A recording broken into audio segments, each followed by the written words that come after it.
This is day 13, part 2 of talking to my camera until I get confident.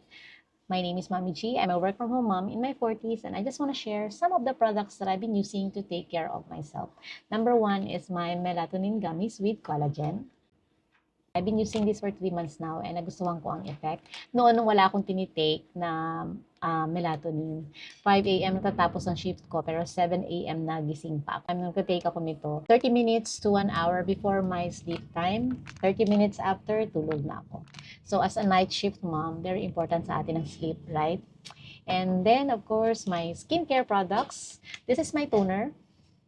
Ang ganda nito sa skin, very mild lang. And the scent is mild as well. And may na-try kasi ako mga toners before na medyo makati siya sa skin ko. Maybe because dry and sensitive ang skin ko. So, hindi ko tinuloy. Pero this one, nahiyang ako. And also my serum, favorite one.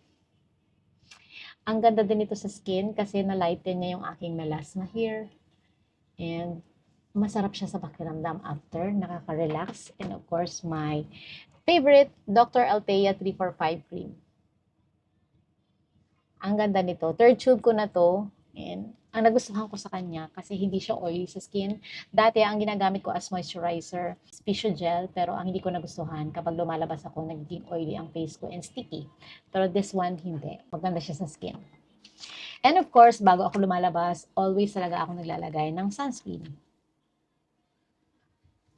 Kasi kapag hindi tayo maglagay ng sunscreen, mata-damage agad yung skin natin. So that's all for today. This is day 13. Still talking to my camera and still showing up. See you tomorrow.